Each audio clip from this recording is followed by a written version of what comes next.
죽음을 이야기하면 사람들은 고개를 돌립니다. 하지만 저는 오히려 그때가 삶을 정리할 가장 정확한 순간이라고 생각합니다. 우리는 태어나자마자 언젠가 끝난다는 조건을 받습니다. 그런데도 대부분은 끝을 잊은 채 남이 정해준 규칙 속에서 허둥지둥 살다가 마지막에 가서야 묻습니다. 나는 왜 이렇게 살았지? 그 질문이 뒤늦게 찾아오면 남는 것은 후회뿐입니다. 제가 많은 어르신들을 만나며 들은 말이 있습니다. 그때 조금만 다르게 살 걸. 그런데 그 조금이 무엇이었을까요? 돈을 더 벌었어야 했을까요? 더 큰 집을 샀어야 했을까요? 더 높은 자리에 올랐어야 했을까요? 아니요.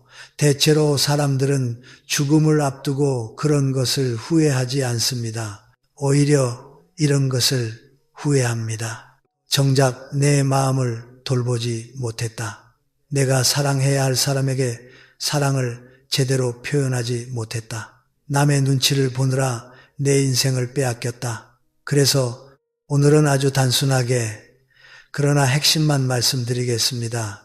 죽음을 앞두고도 후회하지 않게 만드는 삶의 원칙들입니다. 지금부터는 한 번만 제대로 들으셔야 합니다. 왜냐하면 이 이야기는 지식이 아니라 삶의 방향을 바꾸는 이야기이기 때문입니다. 첫째, 삶에서 가장 먼저 정리해야 할 것은 사람들의 평가입니다. 우리는 어릴 때부터 평가에 길들여집니다. 학교에서는 점수로, 사회에서는 성과로, 가정에서는 역할로 평가받습니다. 그러다 보니 어느 순간 내가 누구인가가 아니라 남들이 나를 어떻게 보느냐가 인생의 기준이 되어버립니다. 그런데 죽음 앞에서는 그 모든 평가가 무의미해집니다. 그때도 남의 눈치가 중요할까요? 그때도 체면이 중요할까요? 아닙니다. 마지막 순간에 남는 것은 오직 내 마음의 상태입니다. 내가 평생 나를 속이며 살았는지 아니면 내 마음에 정직했는지 그것만 남습니다. 그러니 오늘부터 하나만 훈련하십시오. 나는 지금 남의 시선을 먹고 살고 있는가? 아니면 내 삶을 살고 있는가? 이 질문을 매일 던지면 삶이 달라집니다. 둘째, 후회 없는 노후는 관계의 정리에서 시작됩니다. 관계는 많다고 좋은 것이 아닙니다. 관계는 깊어야 합니다. 그리고 무엇보다 건강해야 합니다.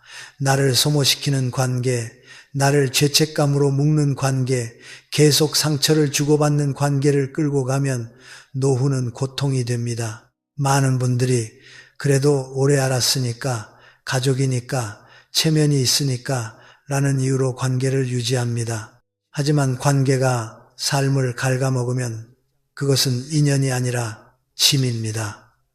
부처님 말씀에도 이런 뜻이 있습니다. 집착은 고통을 낳습니다.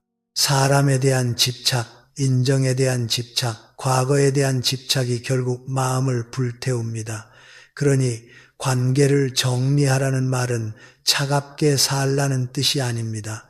경계를 세우고 마음의 평화를 지키라는 뜻입니다. 내가 지켜야 할 관계는 나를 인간답게 만드는 관계입니다. 내 자존감을 망가뜨리는 관계는 아무리 가까워도 거리를 두어야 합니다. 셋째, 죽음 앞에서 사람을 가장 괴롭히는 것은 미안함입니다. 그런데 그 미안함의 본질은 대개 두 가지입니다. 하나는 사랑한다고 말하지 못한 것, 또 하나는 필요할 때 곁에 있지 못한 것. 우리는 바쁘다는 이유로, 어색하다는 이유로, 자존심이라는 이유로 중요한 말을 미룹니다. 고맙다, 미안하다, 사랑한다. 이 세 마디를 미루는 습관이 노후에 후회가 됩니다. 특히 가족에게는 더 그렇습니다. 가족은 늘 곁에 있을 것 같아서, 늘 이해해 줄 것 같아서 오히려 더 무심해집니다. 그런데 인생은 생각보다 빨리 끝납니다. 저는 어르신들께 늘 말씀드립니다. 오늘 전화 한 통, 오늘 문자 한 줄이 평생의 빚을 없앨 수 있습니다. 사랑은 마음속에만 있으면 사랑이 아닙니다. 표현되지 않은 사랑은 상대에게는 존재하지 않습니다. 넷째, 후회 없는 삶을 위해서는 욕망의 방향을 바꿔야 합니다. 사람은 욕망이 있습니다. 문제는 욕망 자체가 아니라 욕망이 어디를 향하느냐입니다. 젊을 때는 성취와 경쟁이 중요합니다. 하지만 나이가 들수록 욕망의 중심은 바뀌어야 합니다. 이제는 더 많이가 아니라 더 깊이로 가야 합니다. 더 많은 사람을 만나는 것이 아니라 더 진짜 사람을 만나는 것, 더 큰 집을 얻는 것이 아니라 더 편안한 마음을 얻는 것, 더 많은 말을 하는 것이 아니라 더 단단한 침묵을 갖는 것. 이 변화가 없으면 노후는 허전합니다. 겉으로는 가진 것이 많아도 마음은 텅 빈 상태가 됩니다. 반대로 가진 것이 많지 않아도 마음이 풍요로우면 그 사람은 이미 성공한 인생입니다. 다섯째, 죽음을 준비하는 삶에서 가장 중요한 훈련은 놓아주는 연습입니다. 우리는 계속 움켜섭니다. 돈도 움켜쥐고 사람도 움켜쥐고 자존심도 움켜쥐고 과거도 움켜옵니다. 그런데 죽음은 우리에게 마지막으로 가르칩니다. 아무것도 가져갈 수 없다고. 결국 내려놓지 못한 사람은 끝까지 괴롭습니다. 놓아주는 연습이란 포기하라는 말이 아닙니다. 더 큰 자유를 얻기 위한 선택입니다. 특히 과거에 대한 집착을 내려놓으셔야 합니다. 그때 내가 왜 그랬지? 그 사람만 아니었으면, 내 인생이 원래 이럴 줄은, 이런 생각은 마음을 갉아먹습니다. 과거를 반성하는 것과 과거에 묶이는 것은 다릅니다. 반성은 현재를 바꾸지만 집착은 현재를 마비시킵니다. 그러니 오늘부터는 이렇게 말해 보십시오. 그때의 나는 최선을 다했다. 이제의 나는 새롭게 살겠다. 이 한마디가 마음을 풀어줍니다. 여섯째, 노후에 행복한 사람들의 공통점은 단순함입니다. 단순한 삶은 가난이 아닙니다. 단순함은 선택의 능력입니다. 해야 할 것과 하지 말아야 할 것을 구분하는 힘입니다. 나이가 들수록 삶은 복잡해지지 않아야 합니다. 물건도, 약속도, 인간관계도, 생각도 줄여야 합니다. 줄일수록 마음이 편해집니다. 그리고 그 빈자리에 무엇을 넣어야 하느냐? 감사와 의미를 넣어야 합니다. 작은 햇빛, 따뜻한 밥, 건강한 숨, 누군가의 안부, 이런 것이 삶의 질을 결정합니다. 결국 행복은 큰 사건이 아니라 작은 평온의 반복입니다. 마지막으로 저는 이 말씀을 꼭 드리고 싶습니다. 죽음을 생각하는 사람은 오히려 삶을 더 뜨겁게 삽니다. 왜냐하면 유한함을 알기 때문입니다. 오늘이 마지막일 수도 있다는 감각이 있으면 쓸데없는 일에 에너지를 쓰지 않습니다. 불필요한 다툼을 줄이고 진짜 중요한 사람에게 시간을 씁니다. 그리고 자기 자신에게 정직해집니다. 그러니 죽음을 피하지 마십시오. 죽음을 떠올릴수록 삶이 선명해집니다. 오늘 밤 잠들기 전 스스로에게 단 한 문장만 물어보십시오. 내가 내일 죽는다면 오늘의 나는 무엇을 바꿔야 하는가? 그 질문이 당신의 남은 인생을 바꿀 것입니다. 죽음을 앞두고 후회하는 사람들의 공통점은 살아있는 동안의 선택이 아니라 살아있는 동안의 기준이 흐렸다는 데 있습니다. 기준이 흐리면 하루는 흘러가고 흘러간 하루가 쌓여 어느 날 인생이 되어버립니다. 그때 사람은 말합니다. 나는 왜 이렇게 살았지? 그러니 2부에서는 기준을 다시 세우는 실전으로 들어가겠습니다. 지금부터는 철학이 아니라 생활입니다. 마음이 아니라 습관입니다. 생각이 아니라 행동입니다. 첫째, 노후를 편안하게 만드는 가장 단순한 기술은 하루의 속도를 낮추는 것입니다. 사람은 바쁠수록 중요한 것을 놓치고 빠를수록 자기 자신을 잃습니다. 젊을 때는 속도가 능력이었지만 나이가 들수록 속도는 손실이 됩니다. 빨리 말하면 실수가 늘고 빨리 판단하면 오해가 늘며 빨리 움직이면 마음이 지칩니다. 노후에는 속도를 늦추는 것이 곧 품격입니다.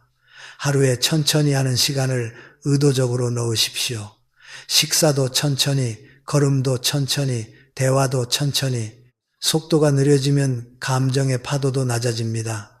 감정의 파도가 낮아지면 후회가 줄어듭니다.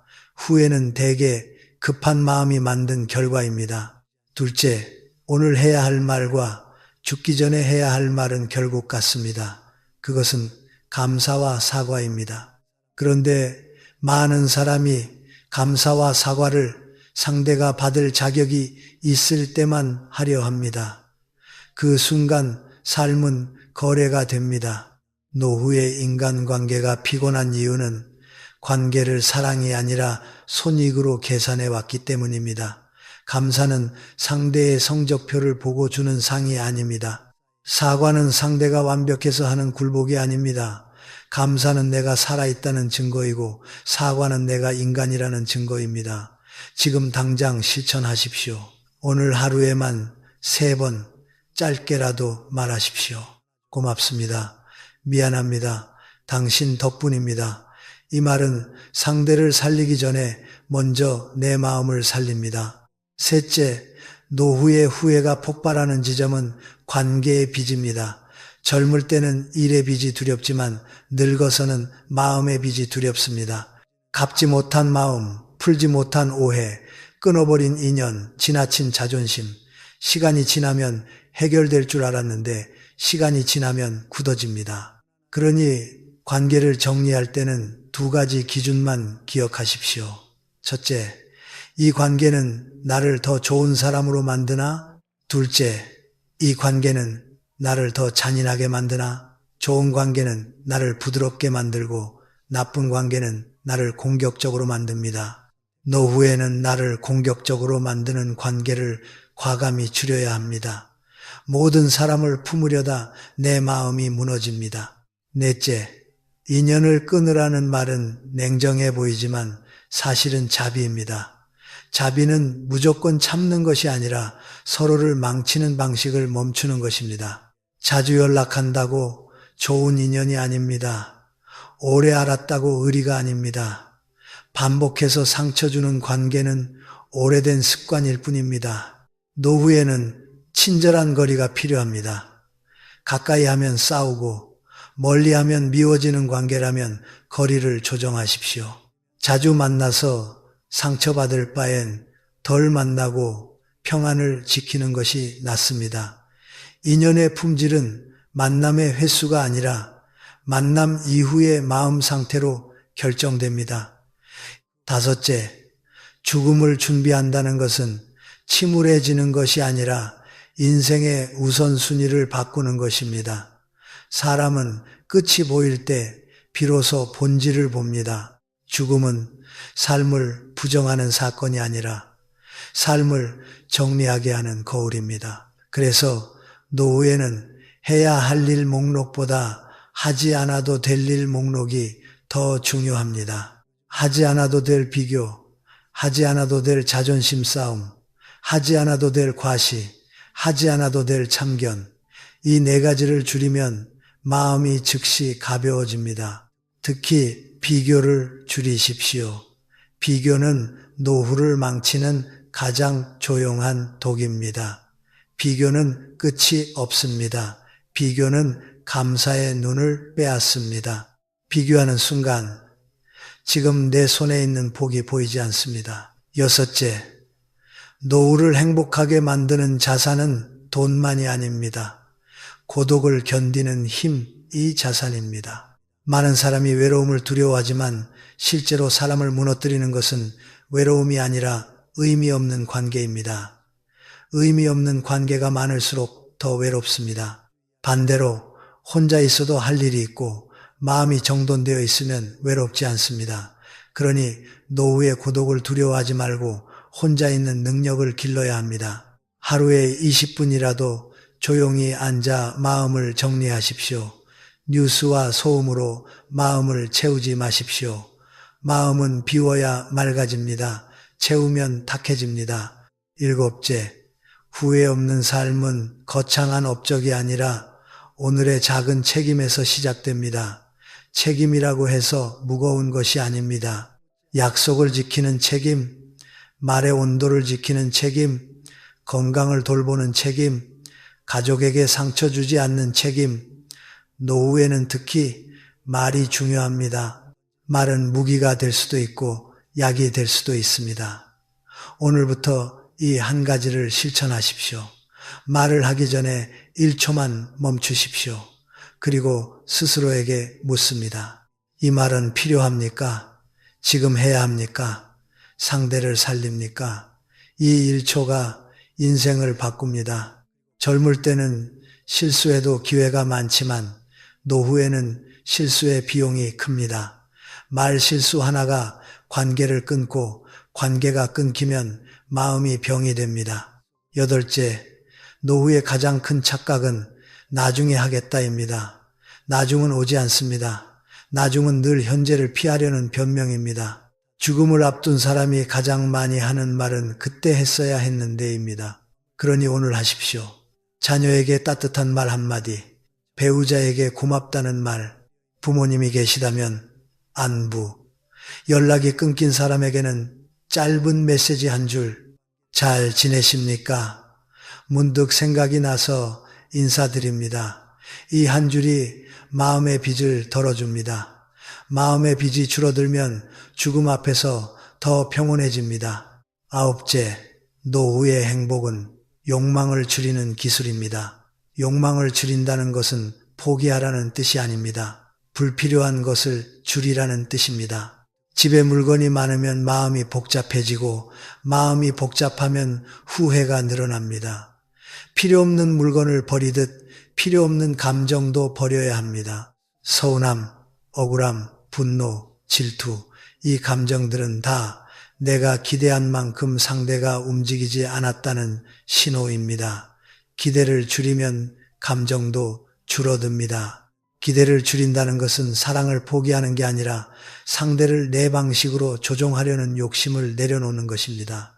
열째, 죽음을 준비하는 삶의 결론은 한 문장입니다. 오늘을 제대로 살면 마지막도 두렵지 않습니다. 마지막이 두려운 이유는 오늘을 흘려보냈기 때문입니다. 오늘을 성실하게 살면 마지막은 정리일 뿐입니다. 그래서 제가 권하는 노후의 하루 루틴은 단순합니다. 아침에는 감사 한 가지를 적고 낮에는 몸을 움직이고 저녁에는 마음의 빚을 하나 줄이고 밤에는 용서 하나를 내려놓으십시오. 거창하지 않습니다. 하지만 이 네 가지를 100일만 하면 얼굴이 달라지고 말투가 달라지고 관계가 달라집니다. 무엇보다 마음이 달라집니다. 마지막으로 죽음은 우리를 겁주려고 오는 것이 아닙니다. 죽음은 우리에게 그만 미루라고 말합니다. 그만 비교하라. 그만 다투라. 그만 쥐고 있으라. 그만 스스로를 괴롭히라. 인생은 길게 보면 누구에게나 짧습니다. 그러니 남은 시간을 두려움으로 쓰지 말고 평안으로 쓰십시오. 사랑할 수 있을 때 사랑하십시오. 고마워할 수 있을 때 고마워하십시오. 사과할 수 있을 때 사과하십시오. 내려놓을 수 있을 때 내려놓으십시오. 그렇게 살면 마지막 순간에 이런 말이 나옵니다. 나는 충분히 살았다. 이 한마디가 가장 품격 있는 죽음 준비입니다. 지금부터는 더 깊은 이야기로 들어가겠습니다. 사람은 죽음이 가까워질수록 무엇을 했는가 보다 무엇을 품고 살았는가를 더 선명하게 떠올립니다. 그리고 그때 남는 감정은 대개 두 가지입니다. 하나는 왜 그때 그렇게까지 애썼을까라는 허무, 다른 하나는 왜 그때 그 말을 못했을까라는 후회입니다. 그러니 3부에서는 인생의 끝에서 가장 무겁게 남는 것들, 즉 마음의 짐을 덜어내는 방법을 말하겠습니다. 이건 철학이 아니라 생존의 기술입니다. 노후의 평안은 더 얻는 것이 아니라 덜 붙잡는 것에서 시작됩니다. 첫째, 나이가 들수록 증명 욕구를 내려놓아야 합니다.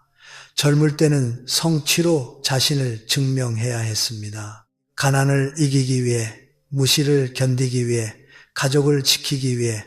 하지만 그 습관을 노후까지 끌고 오면 인생이 피곤해집니다. 아직도 누군가에게 인정받아야 마음이 편한 사람은 노후에도 쉬지 못합니다.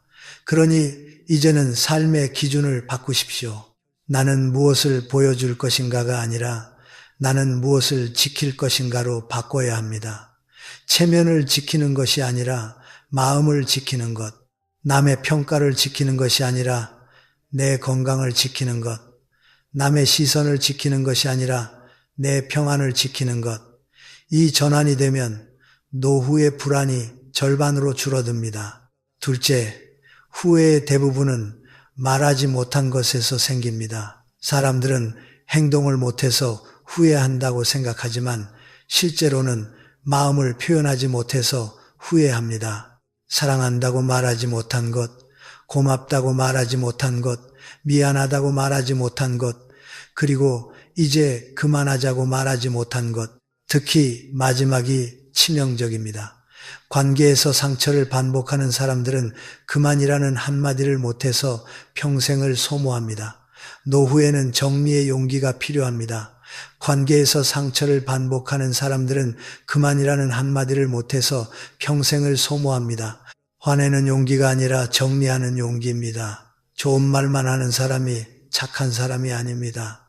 필요한 말을 할 줄 아는 사람이 성숙한 사람입니다. 셋째, 노후의 적은 사람이 아니라 쓸데없는 감정의 반복입니다. 같은 서운함을 10년, 20년 반복하면 그것은 감정이 아니라 병이 됩니다. 서운함이 오래가면 원망이 되고, 원망이 오래가면 자존심이 되고, 자존심이 오래가면 고립이 됩니다. 결국 사람은 원망 때문에 혼자가 됩니다. 그러니 원망을 다루는 방식부터 바꿔야 합니다.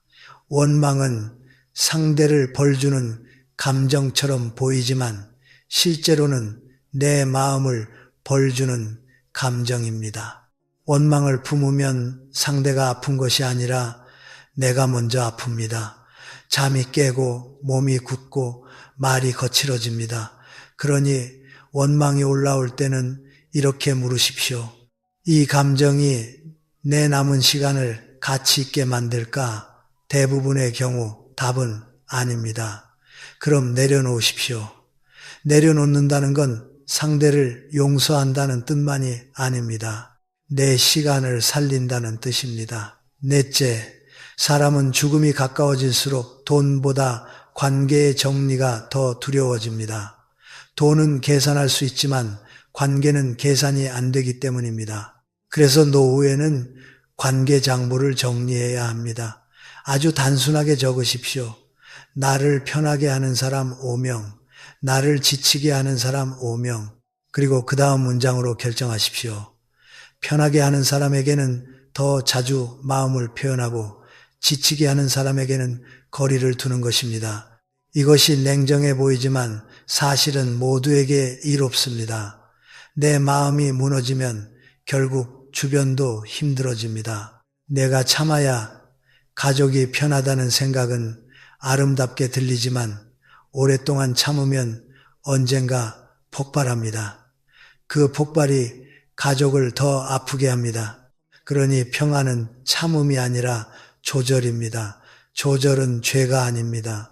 다섯째, 노후에는 사소한 일에 흔들리지 않는 기술이 필요합니다. 사람은 나이가 들수록 감정이 약해지는 게 아니라 감정을 회복하는 속도가 느려집니다.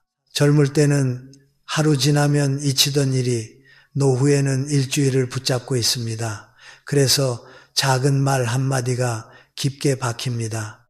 이때 필요한 것은 강함이 아니라 정리 능력입니다. 어떤 말을 들었을 때 그 말이 내 마음에 박히려 하면 이렇게 하십시오. 첫 번째, 그 말을 사실과 해석으로 나누십시오. 사실은 그 사람이 그런 말을 했다 뿐입니다. 나머지는 해석입니다. 나를 무시했다. 나를 싫어한다는 해석일 수 있습니다. 두 번째, 그 해석을 증거로 확인하십시오. 증거가 없으면 내려놓으십시오. 세 번째, 내 기준으로 돌아오십시오. 나는 어떤 사람으로 살 것인가? 이 세 단계만 반복해도 감정의 낭비가 크게 줄어듭니다. 여섯째, 죽음을 준비하는 삶에서 가장 중요한 것은 오늘의 의식입니다. 의식은 거창한 종교 행사가 아니라 매일의 마음 정돈입니다. 저는 노후에 반드시 필요한 의식을 네 가지로 정리합니다. 첫째, 아침에 눈 뜨면 오늘도 숨쉬게 해주셔서 감사합니다. 한 문장을 말하십시오. 둘째, 식사할 때 이 한 끼가 내 몸을 살린다라고 생각하며 천천히 드십시오. 셋째, 하루에 한 번은 누군가에게 먼저 따뜻한 말을 건네십시오. 넷째, 잠들기 전에 오늘 내가 내려놓을 것 하나를 정하고 마음속으로 놓으십시오. 이 네 가지가 쌓이면 삶의 질이 달라집니다. 삶이 달라지면 죽음에 대한 공포도 달라집니다. 죽음은 삶의 그림자입니다. 삶이 어지러우면 그림자도 무섭습니다. 삶이 정돈되면 그림자는 조용합니다. 일곱째, 노후의 후회를 줄이는 가장 현실적인 방법은 부채를 줄이는 것입니다. 여기서 부채는 돈만이 아닙니다. 마음의 부채, 시간의 부채, 건강의 부채가 있습니다. 마음의 부채는 미루던 사과와 감사입니다.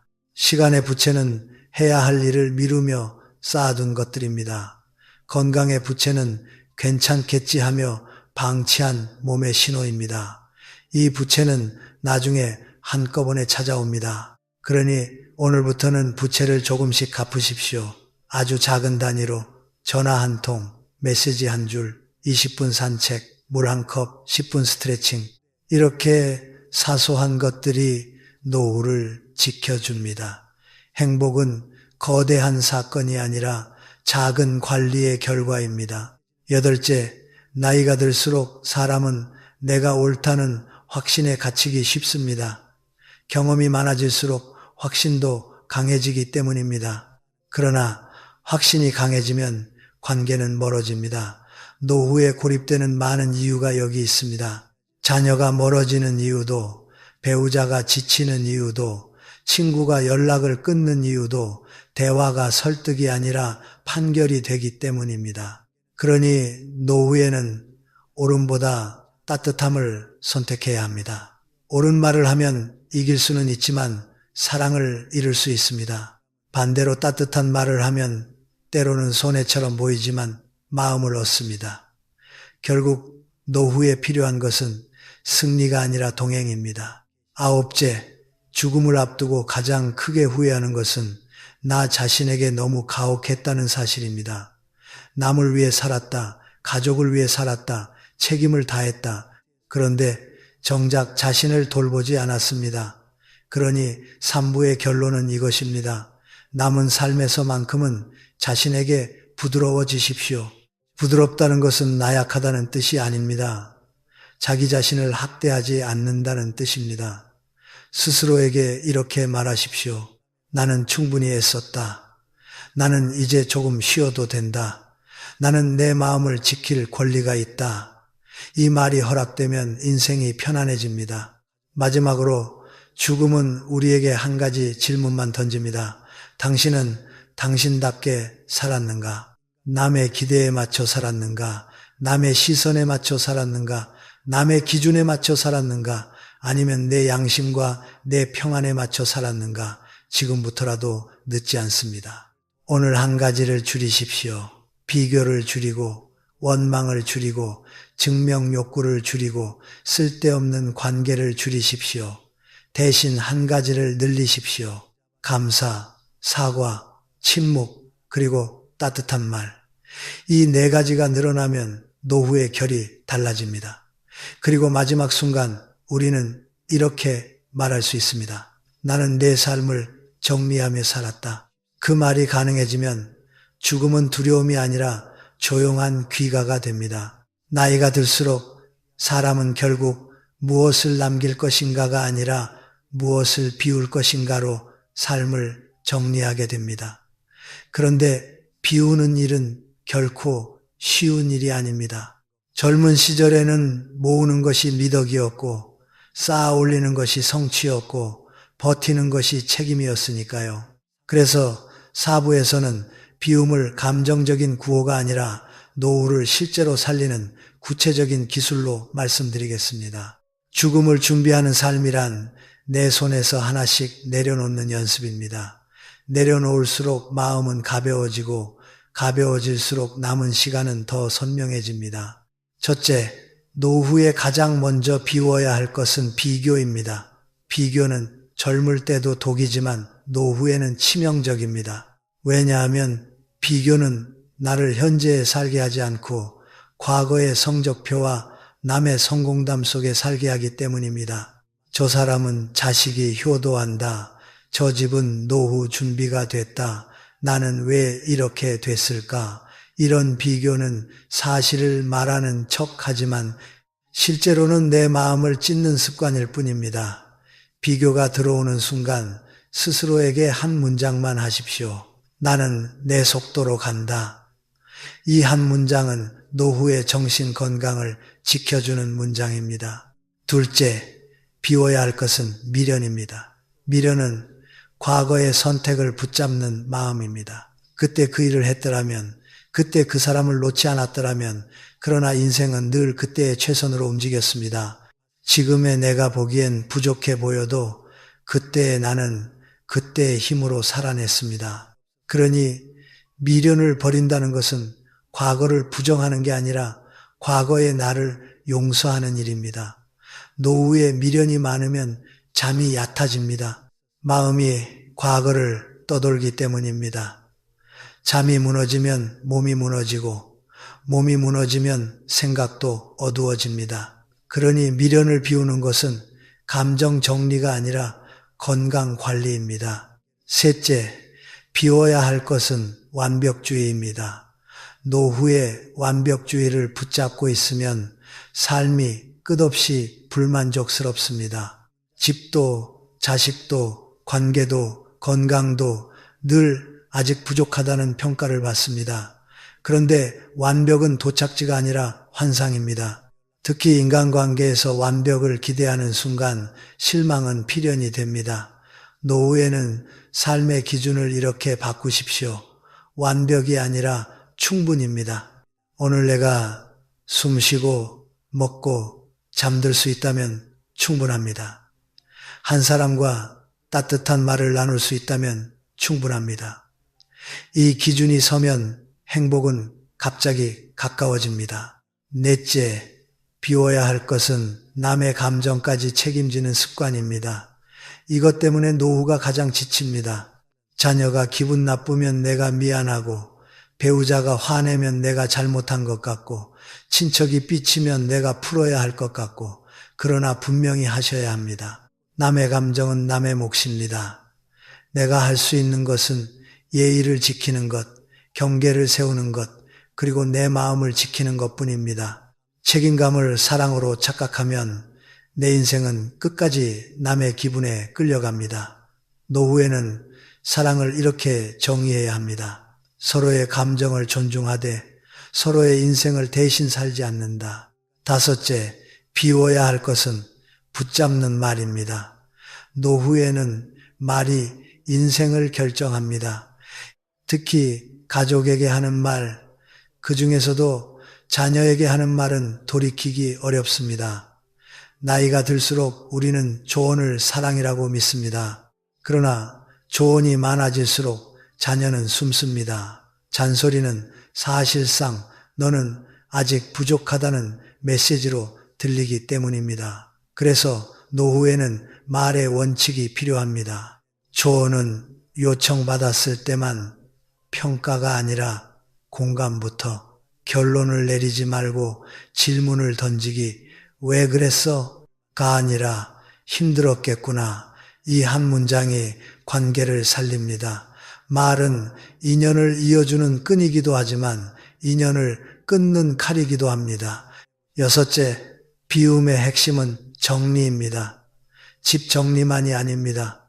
일정 정리, 관계 정리, 욕망 정리, 소비 정리입니다. 저는 노후 정리를 4가지로 권합니다. 물건은 3분류, 지금 쓰는 것, 6개월 안에 쓸 것, 나머지는 보내십시오.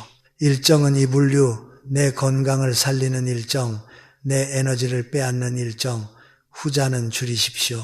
관계는 2분류, 만나고 나면 마음이 따뜻해지는 사람, 만나고 나면 마음이 피곤해지는 사람, 피곤해지는 관계는 거리를 정리로 삼으십시오. 욕망은 2분류, 나를 성장시키는 욕망, 나를 불안하게 만드는 욕망, 불안을 만드는 욕망은 내려놓으십시오. 7째, 비움이 두려운 이유는 비우면 내가 사라질 것 같다는 착각 때문입니다. 우리는 역할로 살아왔습니다. 부모 역할, 가장 역할, 직장 역할, 장남 역할, 맏며느리 역할. 그런데 은퇴하고 자녀가 독립하고 사회가 멀어지면 역할이 줄어듭니다. 그때 사람들이 불안해집니다. 나는 이제 무엇이지? 그래서 더 붙잡습니다. 더 간섭하고 더 소유하려 하고 더 인정받으려 합니다. 그러나 진짜 해답은 반대에 있습니다. 역할이 줄어들 때 비로소 나 자신이 드러납니다. 노후는 역할의 인생이 끝나고 존재의 인생이 시작되는 시간입니다. 그래서 비움은 사라짐이 아니라 회복입니다. 8째, 비움의 마지막 단계는 죽음에 대한 상상을 부드럽게 만드는 것입니다. 많은 분들이 죽음을 생각하면 공포부터 떠올립니다. 하지만 죽음을 준비한다는 것은 불길한 상상을 하는 것이 아니라 남은 시간을 정직하게 쓰겠다는 결심입니다. 오늘 하루를 마지막처럼 살라는 말이 있습니다. 저는 그 말을 이렇게 바꿉니다. 오늘 하루를 낭비하지 않게 살라.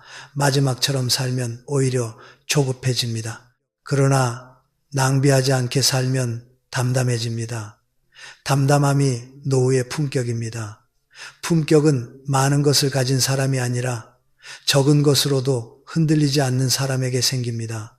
9째, 그렇다면 당장 무엇부터 비워야 하느냐? 거창하게 시작하지 마십시오. 노후의 변화는 작은 단위에서 시작됩니다. 오늘부터 딱 3가지만 하십시오. 첫째, 하루에 한 번 비교를 멈추는 문장을 말하십시오. 나는 내 속도로 간다. 둘째, 잠들기 전 원망을 한 가지 내려놓으십시오. 이 감정은 내 시간을 잡아먹는다. 셋째, 집에서 가장 눈에 거슬리는 물건 하나를 정리하십시오. 물건 하나가 비워지면 마음도 따라 비워집니다. 이게 단순하지만 강력합니다. 마지막으로 죽음을 준비하는 삶은 결국 평안의 연습입니다. 평안은 운이 아니라 습관입니다. 비움을 연습하면 평안이 습관이 됩니다. 그리고 그 습관이 쌓이면 우리는 마지막 순간에 이렇게 말할 수 있습니다. 나는 충분히 살았다. 그 한마디가 가능해지면 인생은 실패가 아니라 완성입니다. 나이가 들면 삶이 조용해집니다. 조용해지면 그동안 들리지 않던 소리가 들립니다. 바로 내 마음의 소리입니다. 그런데 그 소리는 대개 이렇게 말합니다.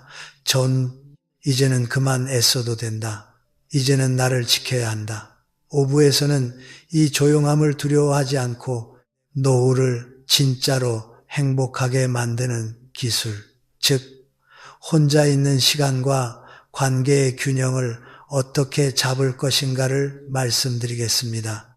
죽음을 준비하는 삶은 결국 남은 시간을 내 편으로 만드는 일입니다. 첫째, 노후의 외로움은 사람이 없어서가 아니라 의미가 없어서 커집니다. 사람은 주변에 있어도 외롭습니다. 반대로 혼자 있어도 외롭지 않습니다. 차이는 단 하나입니다. 내 하루에 의미가 있느냐 없느냐. 그래서 노후에 가장 먼저 해야 할 일은 인간관계를 늘리는 것이 아니라 하루의 의미를 설계하는 것입니다. 의미가 있으면 혼자도 단단해지고 의미가 없으면 사람 속에서도 공허해집니다. 둘째, 노후의 관계는 젊을 때와 원리가 다릅니다. 젊을 때 관계는 확장이지만 노후의 관계는 정제입니다. 억지로 넓히지 마십시오. 좋은 관계는 많을수록 좋은 게 아닙니다. 깊을수록 좋습니다. 노후에는 딱 세 종류의 사람이 있으면 됩니다. 마음이 편해지는 사람, 나를 성장시키는 사람, 내가 돌볼 수 있는 사람. 이 셋이 갖춰지면 나머지는 줄여도 인생이 무너지지 않습니다. 셋째, 거리두기는 냉정함이 아니라 지혜입니다. 많은 분들이 노후의 관계를 끊지 못하는 이유는 죄책감 때문입니다. 내가 너무 이기적인가? 그래도 오래 알았는데, 그러나 관계는 연식이 아니라 상태입니다. 오래됐다고 좋은 관계가 되지 않습니다. 오히려 오래됐기 때문에 상처가 깊고 습관적으로 무례해지기도 합니다. 그래서 노후에는 이 기준을 세우셔야 합니다. 만나고 나면 내 마음이 나아지는가 나빠지는가, 나빠진다면 거리를 두는 것이 옳습니다. 그것은 상대를 벌 주는 것이 아니라 내 남은 시간을 보호하는 일입니다. 넷째, 자녀와의 관계에서도 정제가 필요합니다. 노후에 흔히 생기는 함정이 있습니다. 자녀를 통해 내 가치를 확인하려는 마음입니다. 자식이 잘 돼야 내가 잘 산 것 같다. 자식이 나를 챙겨야 내 인생이 헛되지 않다. 그러나 이것은 위험합니다. 왜냐하면 자녀의 삶은 자녀의 것이고 자녀가 내 가치를 증명하는 도구가 아니기 때문입니다. 노후에는 자녀에게서 인정을 받으려 하기보다 자녀에게 안심을 주는 부모가 되셔야 합니다. 너는 내 삶을 살아라.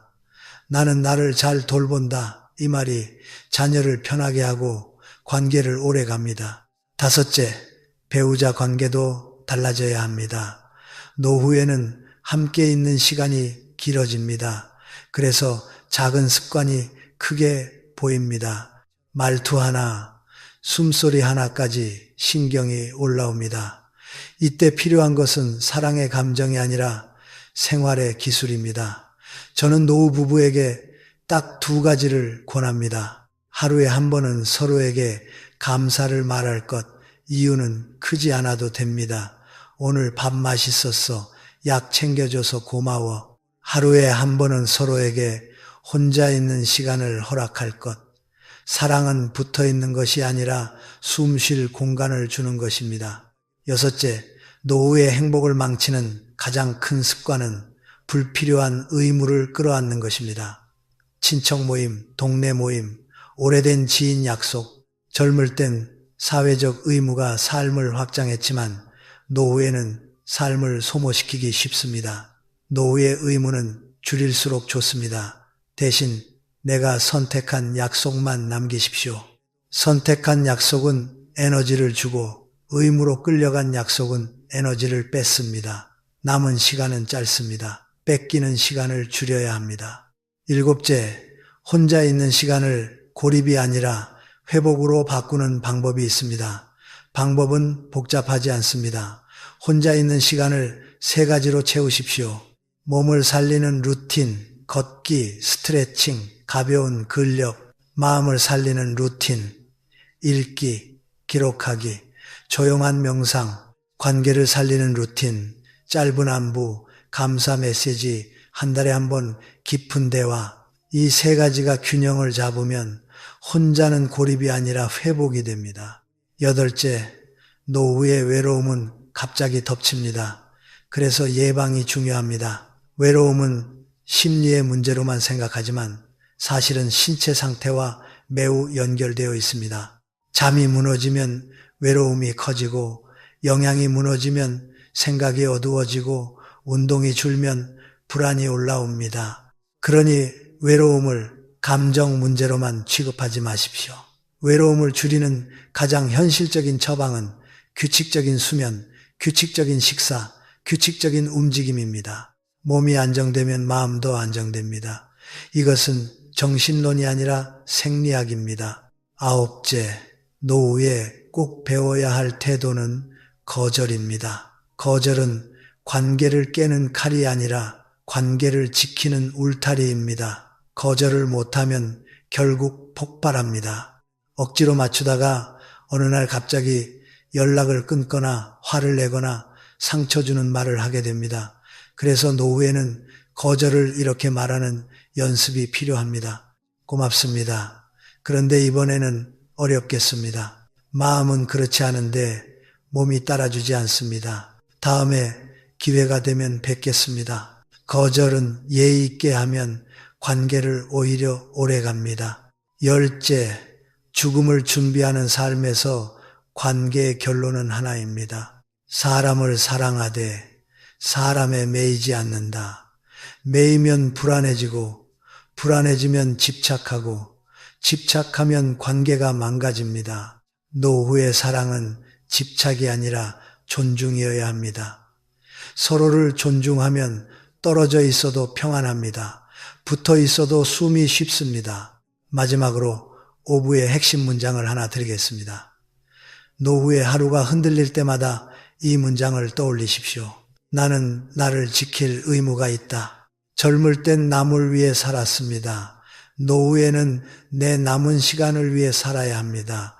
그것이 이기심이 아닙니다. 그것이 성숙입니다.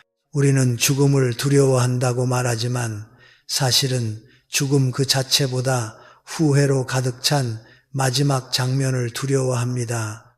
그래서 노후를 준비한다는 말은 거창한 재테크나 건강검진만을 뜻하지 않습니다. 노후 준비의 핵심은 마지막 순간에 스스로에게 나는 인간답게 살았다라고 말할 수 있는가입니다. 저는 그 기준이 아주 단순하다고 봅니다. 오늘 하루를 어떻게 썼는가? 그 하루가 쌓여 인생이 되기 때문입니다. 첫째, 이제는 미룰 수 있는 것을 과감히 내려놓으십시오. 우리는 늘 중요한 일을 내일로 미룹니다. 사랑한다는 말, 고맙다는 말, 미안하다는 말, 그리고 용서한다는 말. 그런데 이상하게도 내일로 미루는 사이에 사람은 멀어지고 시간은 사라집니다. 마지막에 남는 후회는 대개 한 가지입니다. 그때 말할 걸. 노후가 되면 체면이 앞서서 오히려 진심을 더 숨기게 됩니다. 하지만 진심을 숨기고 체면만 지키면 관계는 결국 껍데기만 남습니다. 오늘부터는 마음을 먼저 내미는 사람이 되십시오. 먼저 안부를 묻고, 먼저 고맙다고 말하고, 먼저 웃어주십시오. 그 한 번의 작은 선택이 죽음 앞에서 당신을 구해줍니다. 둘째, 관계의 품질을 다시 정리하십시오. 사람을 많이 아는 것이 복이 아닙니다. 노후에 필요한 것은 연락처의 개수가 아니라 마음이 편해지는 몇 사람입니다. 당신을 소모시키는 관계, 만나고 나면 피곤해지는 관계, 늘 비교와 평가로 당신을 줄 세우는 관계는 과감히 거리를 두어야 합니다. 이것은 냉정함이 아니라 남은 삶을 지키는 지혜입니다. 그리고 반대로 오래된 인연이라도 당신의 마음을 덮여주는 사람이 있다면 그 사람에게 시간을 쓰십시오. 노후의 인간관계는 의무가 아니라 선택입니다. 선택권을 되찾는 순간 삶의 주도권이 돌아옵니다. 셋째, 돈에 대한 태도를 새로 세우십시오. 돈은 필요합니다. 그러나 돈이 전부가 되는 순간 우리는 가장 값진 것을 잃습니다.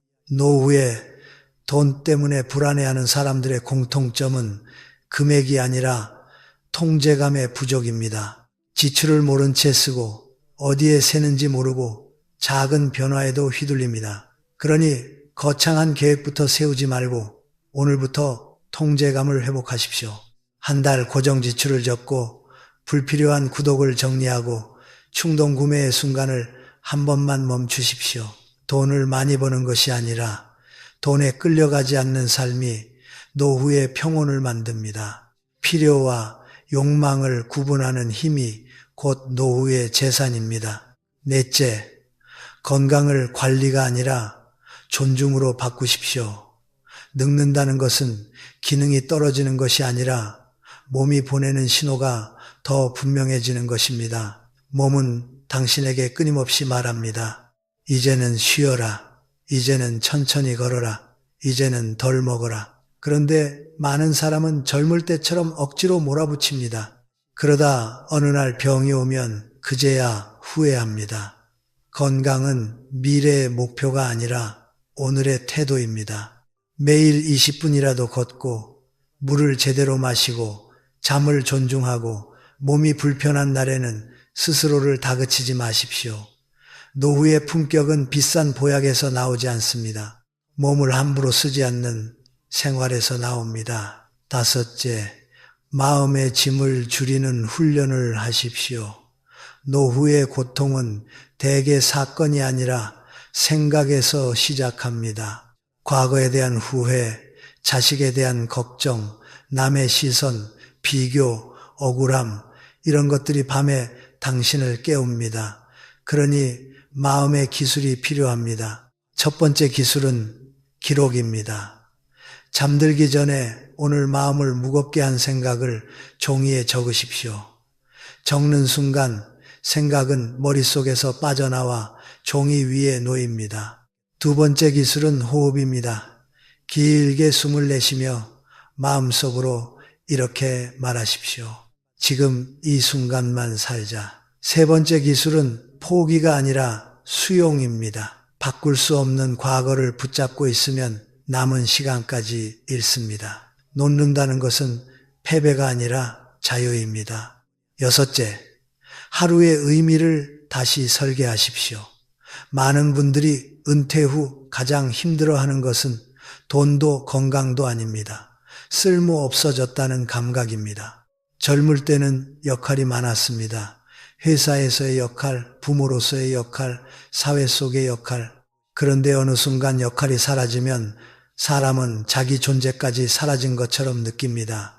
이때 필요한 것은 새로운 목표가 아니라 새로운 리듬입니다. 아침에 일어나는 시간, 걷는 시간, 밥 먹는 시간, 사람을 만나는 시간, 책을 읽는 시간, 작은 리듬이 사람을 살립니다. 그리고 리듬 속에 의미를 한 스푼 넣으십시오. 하루에 한 가지라도 누군가에게 도움이 되는 일을 하십시오. 손주에게 한 문장 칭찬하기, 이웃에게 안부 묻기, 배우자에게 따뜻한 말 한마디 건네기. 의미는 거창한 업적이 아니라 따뜻한 흔적에서 생깁니다. 마지막으로 저는 한 가지를 꼭 말씀드리고 싶습니다. 죽음을 준비한다는 것은 어둡고 비관적인 일이 아닙니다. 오히려 가장 밝은 일입니다. 죽음을 의식하는 사람은 오늘을 함부로 쓰지 않습니다. 오늘을 함부로 쓰지 않는 사람은 관계를 함부로 대하지 않습니다. 관계를 함부로 대하지 않는 사람은 결국 사랑을 남깁니다. 죽음 앞에서 남는 것은 돈도 명예도 아닙니다. 당신이 남긴 사랑의 온기입니다. 그러니 오늘 딱 하나만 하십시오. 미루지 말 것. 당신이 마음속으로 떠올리는 그 한 사람에게 연락하십시오. 잘 지내십니까? 고맙습니다. 미안했습니다. 무엇이든 좋습니다. 그 한마디가 당신의 노후를 바꿉니다.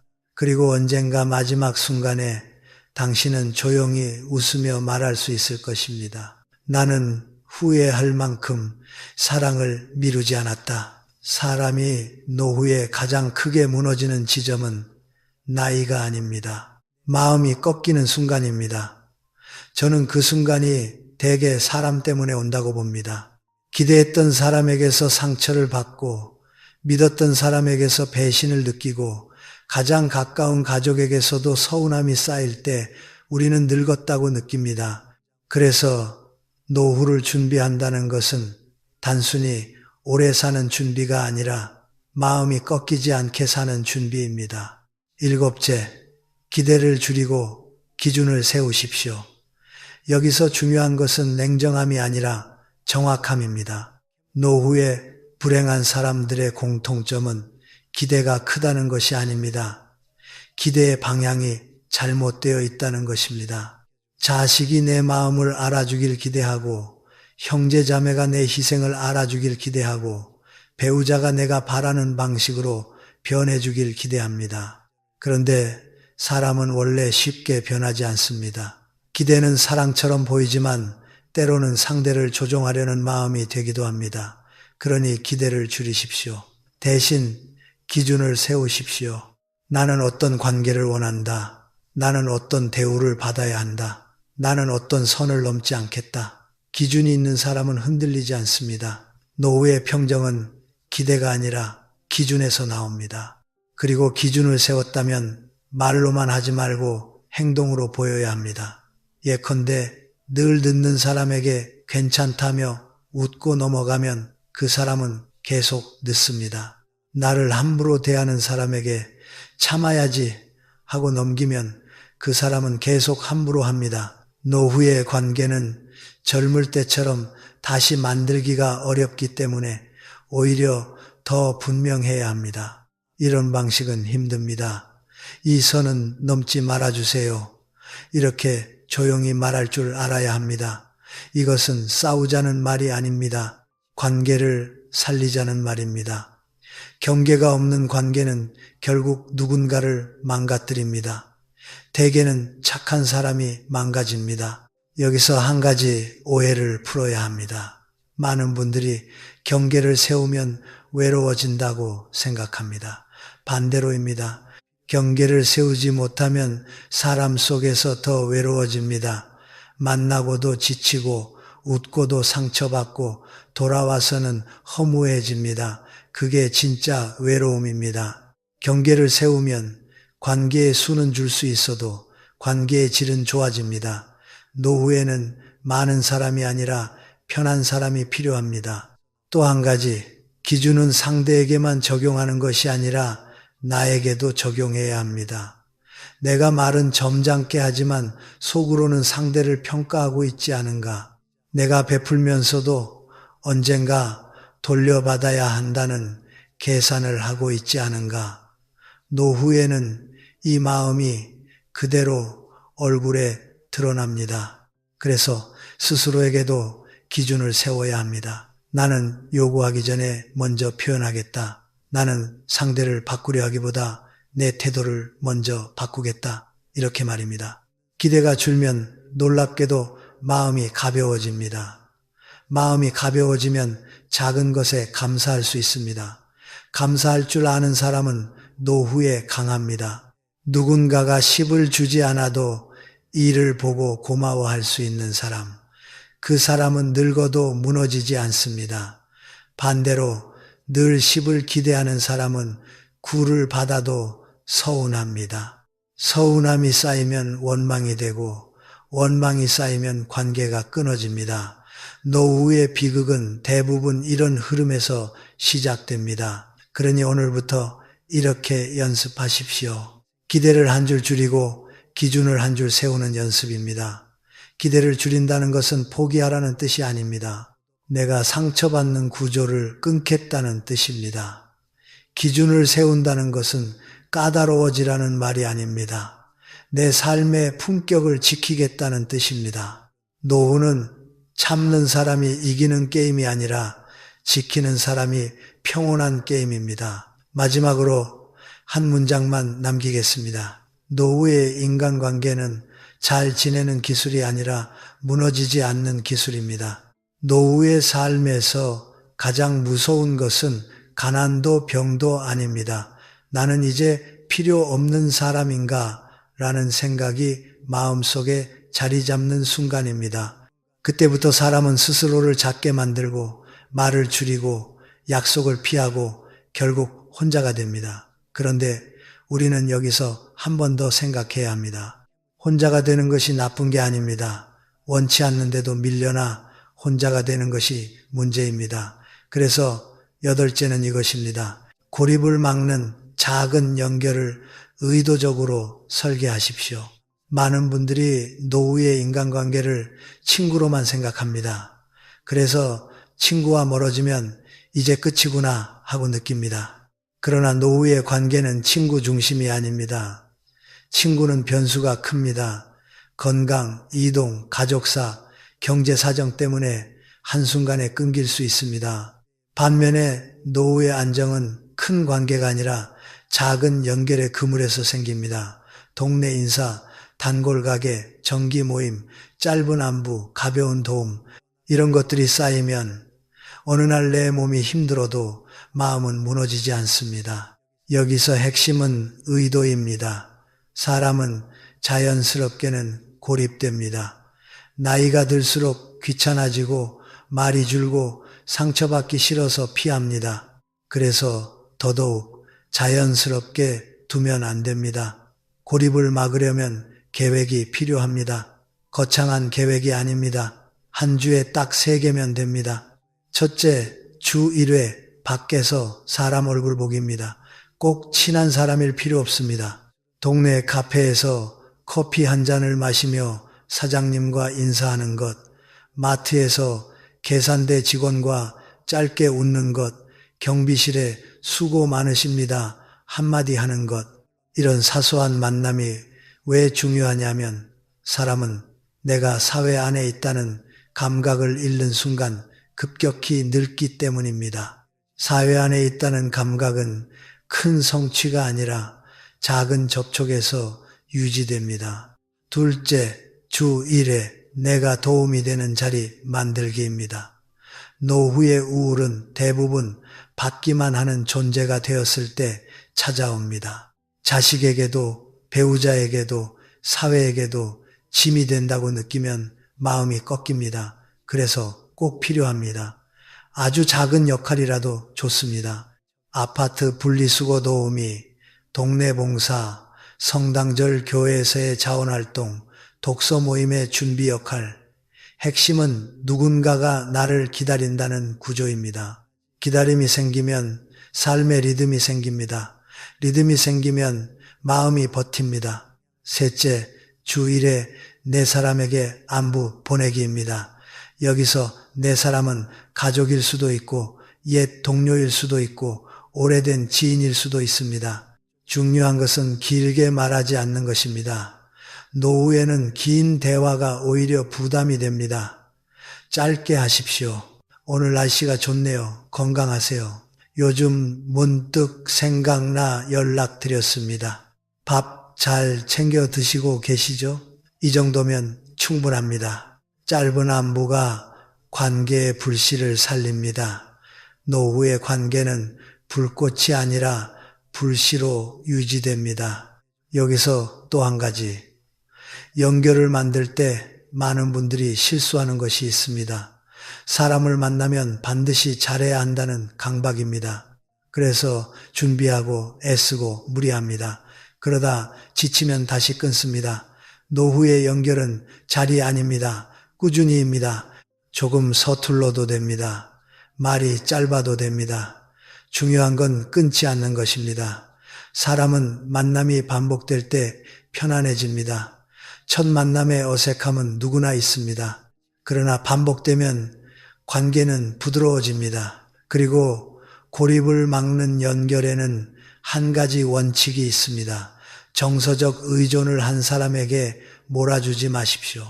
배우자에게만, 자식에게만, 친구 한 명에게만 내 외로움을 다 걸면 그 관계가 무너질 때 내 삶이 같이 무너집니다. 그래서 아까 제가 그물이라고 했습니다. 연결은 여러 갈래여야 합니다. 한 갈래가 끊겨도 다른 갈래가 삶을 붙잡아 줍니다. 이것이 노후의 안전장치입니다. 또 어떤 분들은 이렇게 말합니다. 나는 원래 혼자 있는 게 편해요. 좋습니다. 혼자가 편한 분들도 많습니다. 그러나 여기서 제가 말하는 연결은 친밀한 관계만을 뜻하지 않습니다. 사회적 접점입니다. 사람은 혼자서도 행복할 수 있지만 완전히 고립되면 건강이 흔들립니다. 몸이 아프면 병원 한번 가는 것도 큰일이 됩니다. 사고가 나면 누구에게 연락할지 막막해집니다. 그러니 혼자가 편한 분일수록 오히려 작은 연결을 더 의도적으로 만들어야 합니다. 이것은 감정의 문제가 아니라 안전의 문제입니다. 여기서 실천 팁을 하나 더 드리겠습니다. 연결을 약속으로 만들지 말고 습관으로 만드십시오. 약속은 깨지면 죄책감이 생기고 죄책감은 관계를 더 피하게 합니다.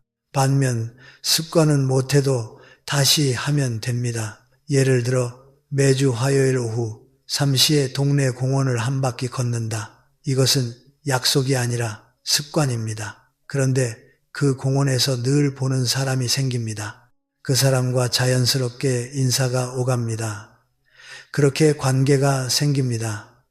노후의 관계는 만들기보다 마주치기에서 더 잘 생깁니다. 정리하겠습니다. 노후의 고립을 막는 방법은 거창한 인간관계 기술이 아닙니다. 밖에서 얼굴 보기, 도움이 되는 자리 만들기, 짧은 안부 보내기, 이 세 가지를 일주일에 한 번씩만 하십시오. 노후의 삶은 결국 누구와 함께 있느냐가 아니라 내가 세상과 끊기지 않았느냐로 결정됩니다. 이제 마지막 한 문장만 남기겠습니다. 외로움은 감정이지만 고립은 구조입니다. 구조는 설계로 바꿀 수 있습니다.